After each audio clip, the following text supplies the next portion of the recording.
Bienvenue sur Terre de Mission, l'émission religieuse du dimanche de TV Liberté, en ce dimanche 2 février, fête de la purification de la Très Sainte Vierge Marie. 3 invités dans notre émission. Tout d'abord, Jeanne Smith, à propos du chemin synodal, dont la première réunion vient de s'ouvrir en Allemagne. Ensuite, nous accueillerons Monsieur l'abbé Laurence, ancien recteur de l'Institut universitaire Saint-Pédis, à propos du décès de l'historien Jean de Vigry le 15 décembre dernier. Et enfin, je vous présenterai dans la continuité de l'intervention de Monsieur l'abbé Laurence, une BD qui m'a absolument enthousiasmé, Madame Élisabeth de France, par Colline Dupuis aux éditions Artege.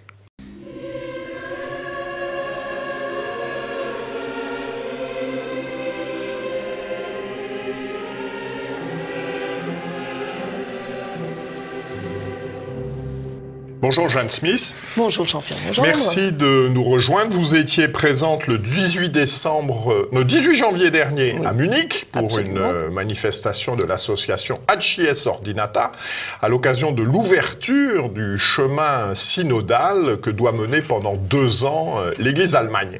Alors quelle est d'abord la situation de l'Église catholique en Allemagne? Alors une situation sous certains rapports apparemment meilleurs que la nôtre, puisque on a, vous savez qu'il y a quand même beaucoup de religions en Allemagne protestantes, les catholiques représentent près de 30% de la population, très clairement identifiée, et c'est surtout dans l'ancienne République fédérale allemande, en Bavière et en Rhénanie.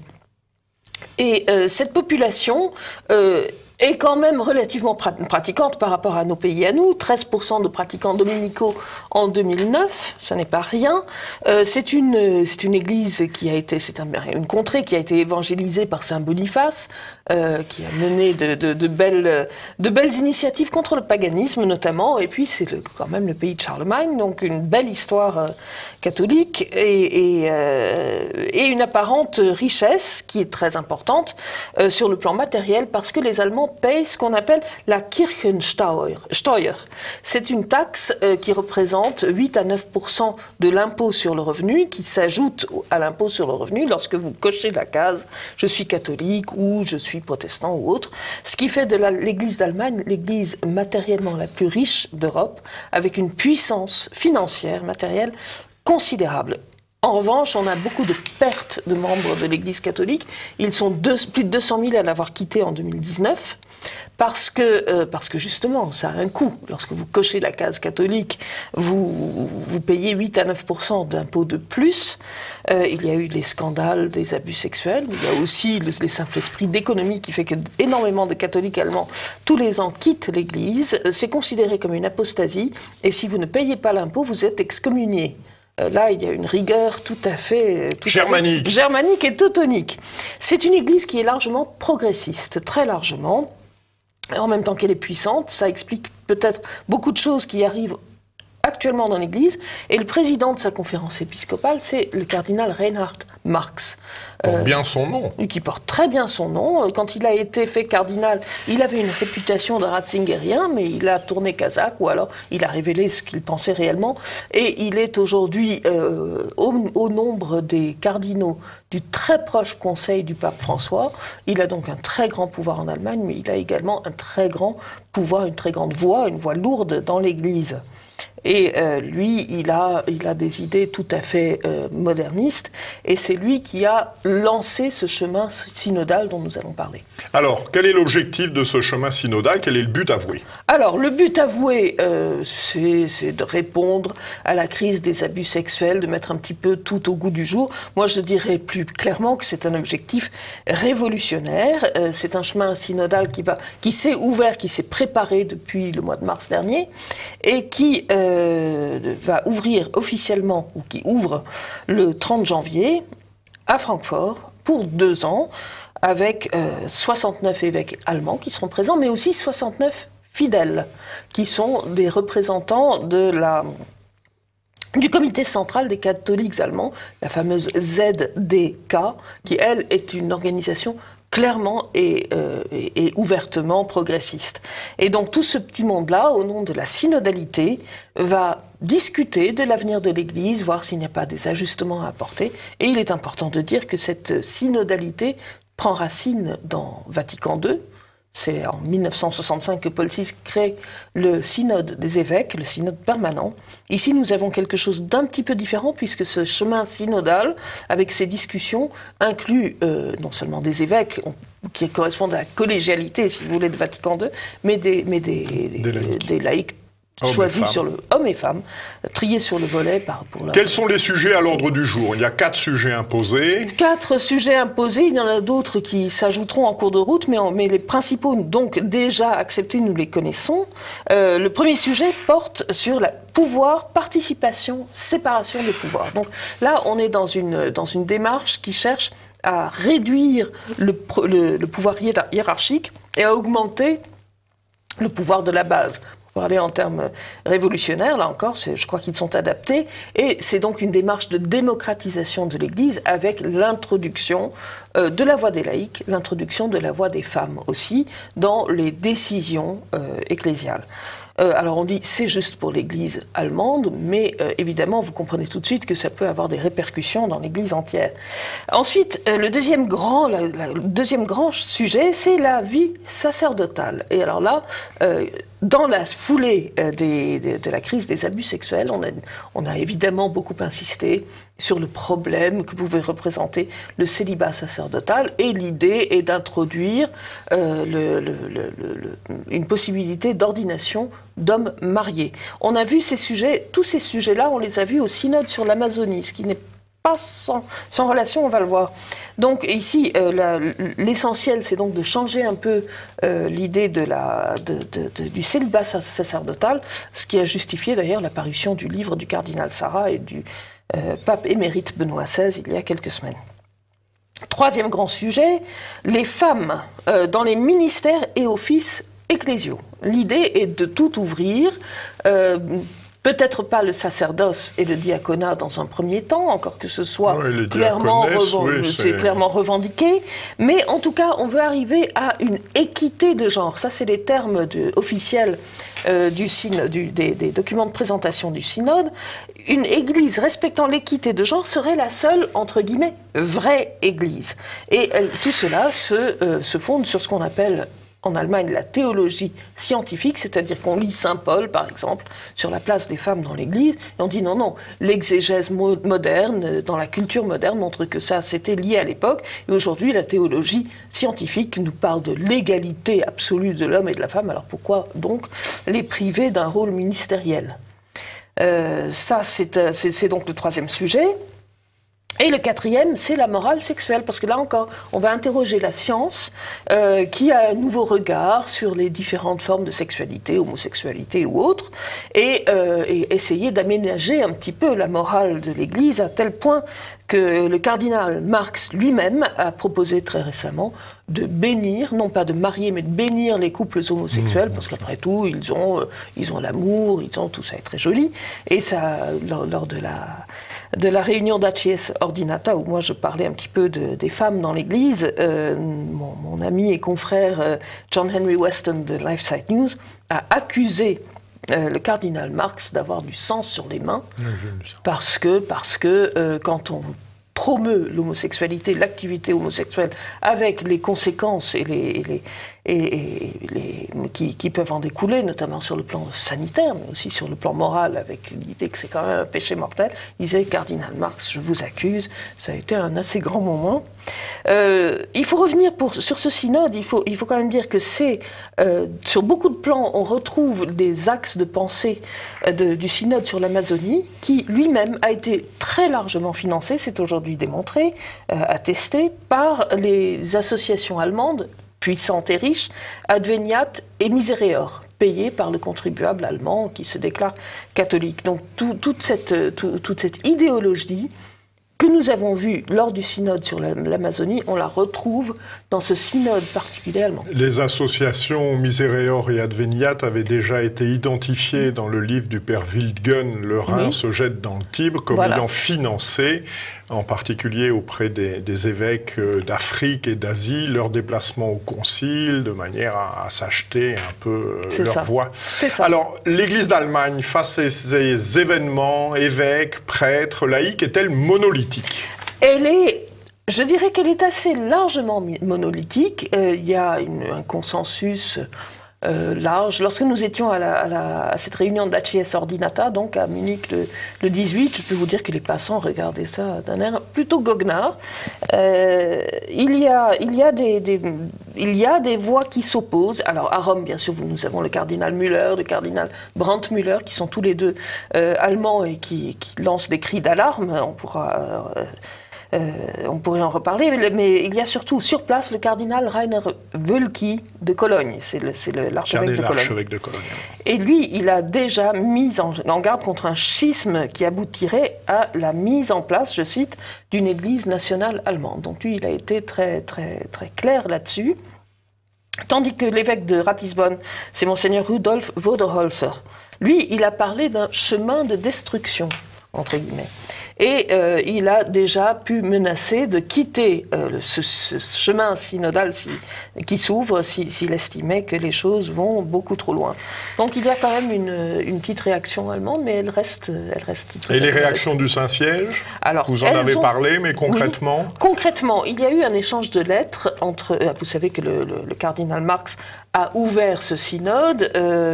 On a pu en dire un des partisans, des chauds partisans de tous ces changements, le Franz Josef Overbeck, qui est lui aussi évêque allemand. En mai dernier, il disait « Rien ne sera plus jamais pareil ». Il parlait du synode sur l'Amazonie, mais il évoquait très concrètement les 4 points que nous allons voir développés lors du synode, du chemin synodal allemand. Eh bien, le 30 juin, il y a une lettre du pape François au saint peuple d'Allemagne, lettre écrite en espagnol, c'est assez amusant, et qui mettait en garde contre ce qui se passait. Alors on a pu penser que c'était un recadrage. Il a même demandé, je cite, une correction de tir. Il mettait en garde contre un nouveau pélagianisme, mais c'était sur un ton qui était tout à fait amène. Et il a surtout dénoncé la subtile tentation, je cite, et je cite encore, de rester collé et installé dans des schémas et des mécanismes récurrents, dénaturant ou limitant notre mission, la mission d'évangélisation. Donc, du côté du pape, il y a une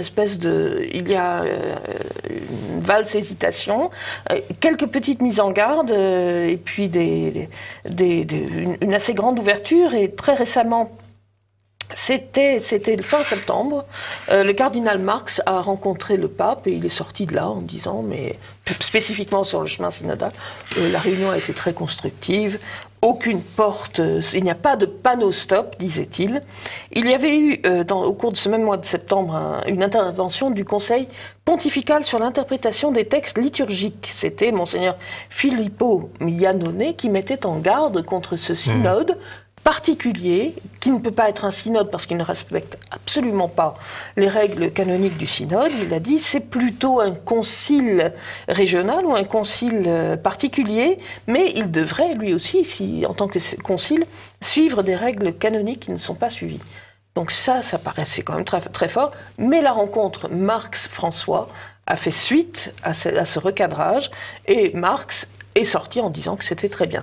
Marx, avec toute la puissance financière de l'Église d'Allemagne, je pense que qui veut quoi, je n'en sais rien, mais en tout cas, l'argent est de ce côté-là, et c'est un puissant moteur, en tout cas. Merci beaucoup, Jeanne, de ces précisions, et puis de nous livrer ces intentions de prière pour l'Église d'Allemagne, bien sûr, et aussi pour l'Église universelle. Merci, Jeanne. Merci, Jean-Pierre.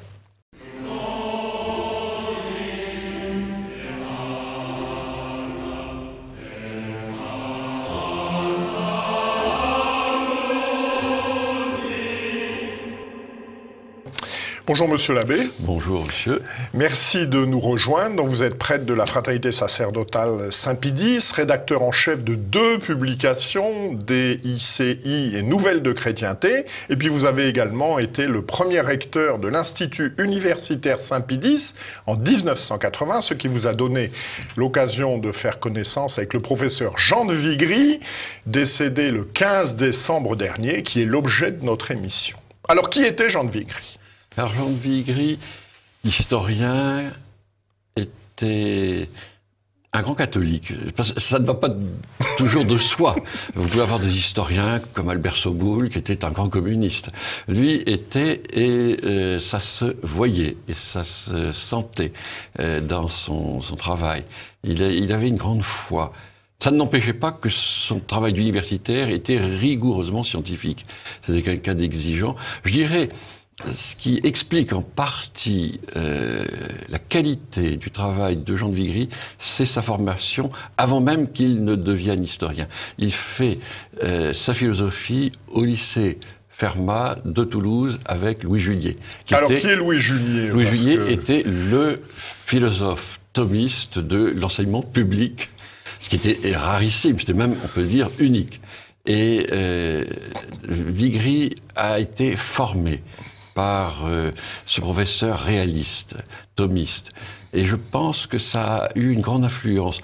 Et sur sa carrière universitaire, ça lui a donné une spécificité que je pourrais développer dans quelques instants. Et puis aussi, certainement, sur sa foi qui était appuyée sur le socle thomiste. Mais sur le plan universitaire, je pense qu'à la différence d'historiens qui peut-être se contenteraient du descriptif, de l'anecdotique, des gens qui vivent dans le comment. Non, il était thomiste, donc il lui fallait la cause, il fallait l'explication. Pourquoi ? Voilà. Et en ce sens, il rejoignait, sans le savoir, mais ça ne lui aurait pas déplu, Solzhenitsyn qui disait « j'ai toujours vécu pour le pourquoi ». Eh bien, Vigry a toujours vécu et travaillé pour le pourquoi, chercher la cause des choses, ne pas rester dans la simple énumération. Alors, quels étaient ses sujets de prédilection ? Sur quoi a-t-il travaillé ? Au tout début, il a travaillé, ça a été sa thèse, sur l'éducation chrétienne. Il a travaillé sur une congrégation d'Ancien Régime. Il a fait cette thèse d'État qui prenait 10 ans. Et ça a été un travail... Qui n'existe plus. Ça n'existe plus. Exactement. Ça. Et ça a été un travail remarquable. Et un de ses pairs, un de ses confrères a reconnu en disant certainement, on a beaucoup appris grâce à cette thèse. Ça a fait l'objet, comme souvent les thèses, d'un ouvrage qui est paru chez Kalman-Lévy, qui malheureusement est épuisé sur l'institution des enfants, donc à l'époque d'Ancien Régime, donc 16e, 17e, 18e siècle. Ça a été une grande préoccupation de sa vie. Pas simplement sur le plan intellectuel. Je disais, c'était un catholique, c'était un militant. Il était professeur, il voulait savoir, je dis bien professeur et pas fonctionnaire, il voulait savoir ce que deviendraient les générations futures. Est-ce qu'on les formait ou est-ce qu'on les déformait ? Est-ce qu'on les conditionnait ? Est-ce qu'on les formatait ? Et on peut dire d'ailleurs jusqu'à la fin de sa vie, son dernier ouvrage posthume, c'est une petite brochure qui paraît d'ailleurs maintenant à l'Homme Nouveau, sur l'éducation voilà. des jeunes filles. Ça s'intitule « La dégradation de l'école en France ». Exactement. Donc on peut dire que ça a été un souci constant. Et avec ça, bien sûr, l'histoire de l'Église, l'histoire des ennemis de l'Église, donc de la Révolution. Tout ça se tient. Il ne faut pas penser que c'était un homme à tiroir et qui voyait comme cela avec des cloisons hermétiques. Non, tout se tenait. Et il avait l'esprit thomiste, c'est-à-dire l'esprit de la somme, celle où on cherche justement à tout réunir sous une seule et même considération. Mais ce qui a beaucoup fait parler de lui, il faut l'avouer, ça a été les deux patries. Là, c'était un sujet qui l'intéressait. Alors, qu'y a-t-il dans ce livre ? C'est un livre qui a fait polémique. Qui fait toujours polémique parce qu'il y développe l'idée, donc, comme le titre l'indique, qu'il y a deux patries. Une patrie traditionnelle, la terre des pères, et puis une patrie révolutionnaire au service de la République. Et idéologique. Et nos amis ne sont pas toujours indemnes de contamination de ce côté de la patrie révolutionnaire. Alors qu'apporte Jean de Vigry à l'histoire religieuse de notre pays ? Alors, il apporte sans aucun doute sa rigueur, comme je le disais tout à l'heure, il y apporte son souci des faits, il est réaliste donc il lui faut les faits. Comme tous les historiens, il lui faut aussi bien sûr les références, les sources, c'est cochasse, et il ne peut pas travailler dans l'approximatif, dans l'à peu près, ça, il y a cette rigueur. Il y a aussi, je pense, chez lui, le désir de chercher, et là on retrouve aussi un peu Bainville, le désir de toujours se dire d'où cela vient, pourquoi est-ce que c'est ainsi, ça bon. Ça, on va dire, c'est un petit peu sa méthode, et c'est la méthode d'un esprit exigeant. Mais sur le plan personnel, s'intéressant avec autant de soucis, de préoccupations de ce que deviendrait et l'Église et l'éducation, il apporte un regard qui n'est pas là complètement froid, qui n'est pas distant. Ça n'est pas l'entomologiste qui se précipite sur la dissection d'un hanneton. Non, c'est pas du tout cela. Il allie, c'est assez extraordinaire, il allie chez lui à la fois cette rigueur et en même temps cette passion de la vérité. C'est cela qui me frappe. Dans ce qu'il me disait, lorsque j'ai eu à plusieurs reprises l'occasion de le voir, ces travaux lui avaient permis de comprendre que la déchristianisation que nous déplorons tous ne date pas de 50 ans, ni de 100 ans, j'allais dire ni du Concile, ni de la séparation de l'Église et de l'État, mais de bien avant. Et cela, lui qui avait travaillé justement sur le XVIIIe siècle, les Lumières, la Révolution, il met en perspective ce phénomène de déchristianisation. C'est intéressant aussi parce que si on veut rechristianiser, il ne faut pas se dire que revenir à un statu quo hanté, alors simplement hanté conciliaire ou hanté séparation de l'Église et de l'État suffirait. Il faut vraiment remonter aux causes. Et là, il s'intéressait aux causes institutionnelles, mais aussi aux causes intellectuelles. C'est un historien des idées, un historien des mentalités. Donc c'était également le cartésianisme, l'idéalisme, qui avait fait de grands ravages. Selon lui, le clergé est très atteint par le biais des oratoriens. On est à l'oratoire, qui a formé des générations de prêtres, on est plus cartésien que thomiste. Malebranche est de cette branche-là. Quels sont les livres qui vous ont marqué au-delà des deux patries ?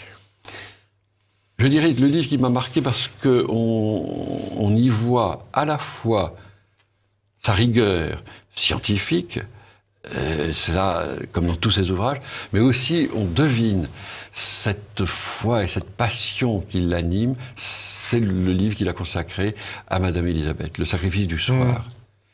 C'est évident qu'il est allé aux sources, c'est évident qu'il a dépouillé les archives, qu'il a fait son travail d'historien. Mais en même temps, il me le disait lors d'un entretien, j'ai essayé de m'approcher du plus près possible de l'âme de Madame Élisabeth. Et cela se voit.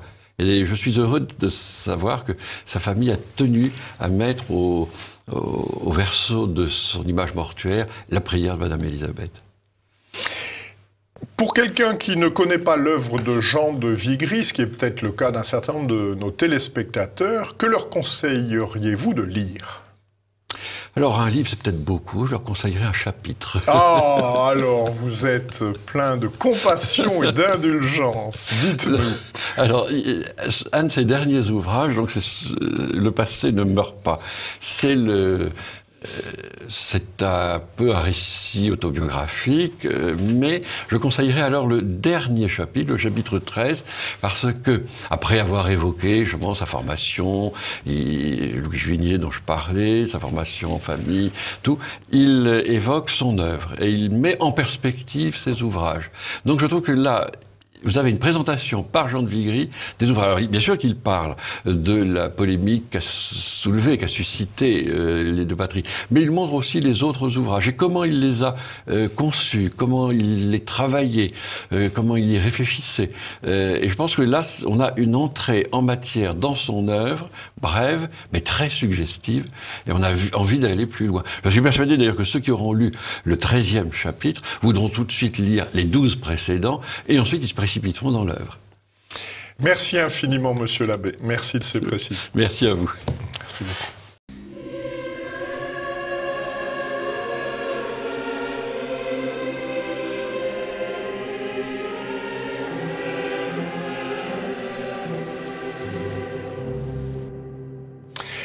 Nous adoptons pour cette partie une formule un petit peu particulière, puisque dans la continuité de ce que vient d'évoquer monsieur l'abbé Laurence, parlant de l'ouvrage de Jean de Vigry, intitulé « Le sacrifice du soir » à propos de Madame Élisabeth, je pense que cet ouvrage peut être utilement complété par une bande dessinée qui vient d'être publiée aux éditions Artege, qui s'intitule « Madame Élisabeth de France », dont le texte est dû à Colline Dupuis et les dessins à Emmanuel Cerisier. Voilà, cette bande dessinée nous permet de mieux découvrir la personnalité de Madame Élisabeth, dont la cause de béatification est introduite par la Conférence des évêques de France auprès de Rome.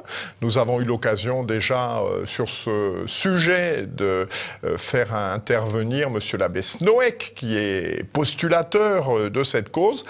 Et puis c'est également l'occasion de découvrir celle qui est la plus jeune sœur du roi Louis XVI, qui ne s'est pas mariée et qui l'a accompagné jusqu'à sa mort, la mort du roi, le 21 janvier 1793, et sa mort à elle-même, également sur l'échafaud, le 10 mai 1794. Voilà, je ne saurais trop vous conseiller la lecture de cette bande dessinée, agréablement illustrée, dont le texte est tout imprégné à la fois de piété nationale, de piété filiale et également d'espérance surnaturelle.